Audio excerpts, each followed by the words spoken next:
Ang dokumentaryong ito ay batay sa personal na karanasan ng isang individual. Ang lahat ng pahayag ay voluntaryo at isinagawa ng may buong pahintulot. Walang intensyong maglantad ng sensitibong impormasyon o magdulot ng panganib sa sinuman.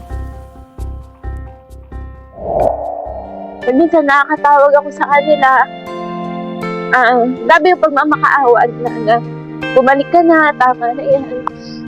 Kung napakahirap at napakabigat sa pamilya, na akala ko ako lang yung nagsasakripisyo ng panahon na yun. Pero yung pala mas mabigat sa kanila. Dahil lahat yung pangarap na binuo nila para sa akin, hindi ko na yung nagawa para sa kanila. Yung buhay na sana, naibigay ko din para sa kanila.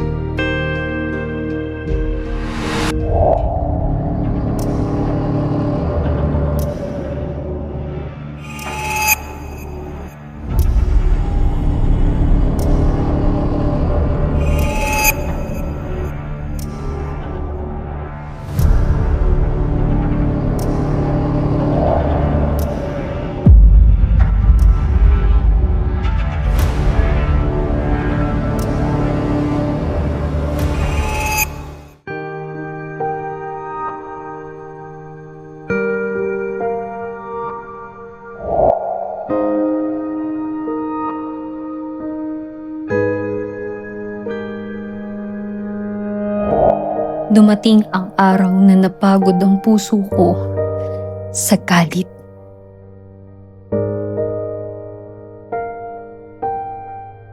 Akala ko katapusan na ang pagsuko.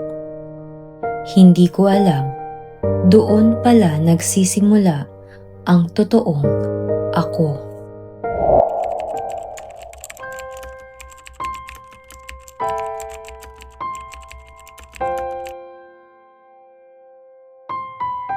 Parang nandun pa ako sa panghahawakan ko yung prinsipyo na meron kami. Pero kalaunan, may isip ko naman yung anak ko na iniwan na namin siya noon. Nung bagong panganak pa lang ako noon, iniwan ko na siya noon. Tapos ngayon, na hayaan ko bang lumaki siya na wala yung magulang niya. At dalawang bagay lang naman din ang mangyayari eh. Pag nagpatuloy ka sa loob ng hilusan, pwedeng mamatay ka o kaya mahuli ka. Sa parehong pagkakataon, siya yung magsasakripisyo sa lahat ng yun. Eh, hindi naman niya pinili na mabuhay siya. Hindi niya pinili na kami yung magulang niya. Kaya yun, doon na ako nag-isip na kailangan ko nang piliin yung pamilya ko, yung anak. Papasalamat ako, sabi ko nga, na nandiyan yung mga taong tumutulong sa akin, yung pamilya ko, yung mismong yung kasundaluhan tsaka yung gobyerno para buuin ko yung sarili ko ulit. Noong unang araw, syempre masaya ako kasi kasama ko yung pamilya ko. Tapos kasama ko yung anak ko. Unang beses din na makikita ng pamilya ko yung anak ko. Kaya, kumbaga para kami may family reunion. Wala na yung pangamba, yung takot na nararamdaman mo nung nandoon ka dati sa bundok. Walang katiyakan yung araw-araw ng buhay mo.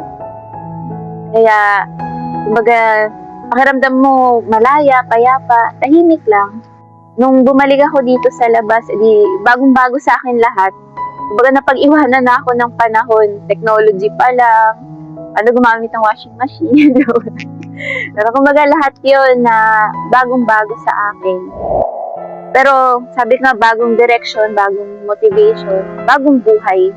Na para din sa anak ko, para sa pamilya ko, para sa sarili ko. Sa buong proseso nun, simula't simula hanggang ngayon, nandoon yung tulong ng sandaluhan, ng mismong gobyerno sa akin, na pati dun sa pamilya ko, yung suporta nila simula-simula.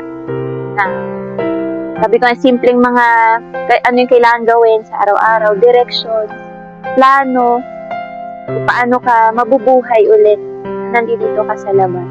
Kasama na rin doon yung mga tulong sa usapin ng amnesty, ibinigay sa amin, na option sa amin ng pamilya ko, hanggang sa mga training, workshops, hanggang yung plano ko rin na bumalik ulit sa pag-aaral at matapos yung pag-aaral ko sa kolehiyo.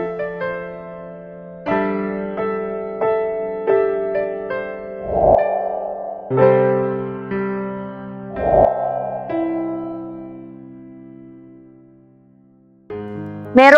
pamilya, merong gobyerno, merong kasundaluhan, merong komunidad na handa tayong yakapin. Sa kabila ng lahat ng pagkakamali natin, sa kabila ng maling landas na tinahak natin, handa tayong tanggapin at handa tayong suportahan ng lipunan ng mga tao dito sa labas.